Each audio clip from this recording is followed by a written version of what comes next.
Welcome to সাগরিকাস হেসেল ঘর। আজকে আমি আমার হেসেল ঘরে বানিয়ে নিয়েছি ঘরোয়া পদ্ধতিতে টমেটো সস। এখানে টমেটো সস বানাতে 3 কিলো ফ্রেশ টমেটো নিয়ে নিয়েছি। সস বানাতে এখানে লাগছে শুকনো লঙ্কা, অল্প আদা, দারচিনি ও লবঙ্গ।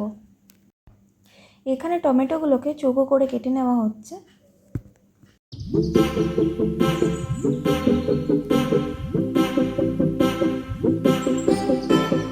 এখানে আমি 3 কিলো টমেটো চৌকো করে কেটে নিয়েছি। এরপর ওভেনটা জ্বালিয়ে কড়াইটা বসিয়ে দেবো। কড়াই গরম হয়ে যাওয়ার পর টমেটোর পিসগুলো কড়াইতে দিয়ে দেবো।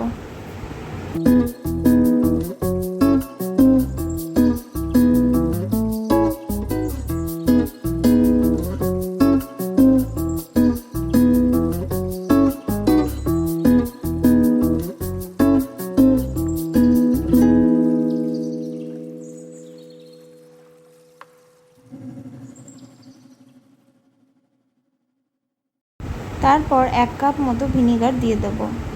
তারপর কিছুক্ষণ মিডিয়াম ফ্লেমে রাখার পর আদাগুলো কুচি করে নিয়ে দেবো আর দিয়ে দেবো দারচিনি, লবঙ্গ আর শুকনো লঙ্কা। মশলাগুলো দেওয়ার পর 15 মিনিট ধরে ভালো করে নাড়িয়ে নিতে হবে যতক্ষণ না টমেটোগুলো সিদ্ধ হচ্ছে। 15-20 মিনিট পর ওভেনটা বন্ধ করে হালকা ঠান্ডা করে মিক্সার গ্রাইন্ডারের মধ্যে টমেটো সেদ্ধটা দিয়ে দিতে হবে আর লবঙ্গ আর দারচিনি সরিয়ে নিতে হবে। তারপর পেস্টটা বানিয়ে নেওয়ার পর একটা বড় মতো ছাঁকনিতে ভালো করে ছেঁকে নিতে হবে যাতে কোনোভাবে কোনো দানা দানা না থাকে।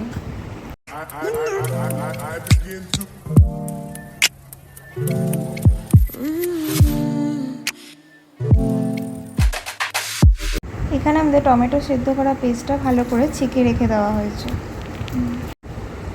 আবারও আমরা কড়াই বসিয়ে ছেঁকে রাখা টমেটো সসটা দিয়ে দেব। 20-25 মিনিট ভালো করে নাড়িয়ে নিতে হবে।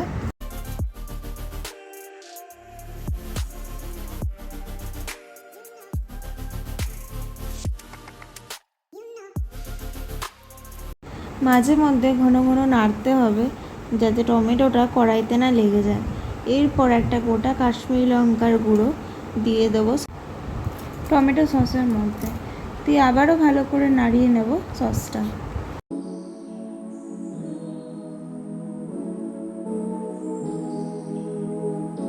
এরপর দিয়ে দেব 2 কাপ মতো চিনি।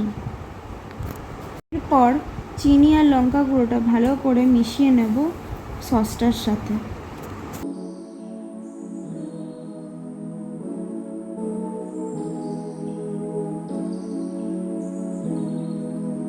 কিছুক্ষণ নাড়ানোর পর দিয়ে দেবো 1 চামচ মতো বিট লবণ আর দিয়ে দেবো 1 চামচ মতো সাদা নুন।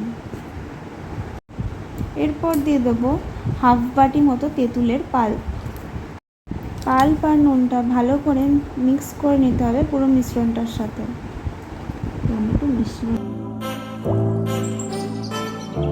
এরপর নিয়ে নেব হাফ কাপ মতো ভিনিগার আর তার মধ্যে দিয়ে দেবো 2 চামচ মতো কর্নফ্লাওয়ার। ভালো করে মিক্স করে এটা সসের ওপরে দিয়ে দেবো যাতে ঘন থাকে।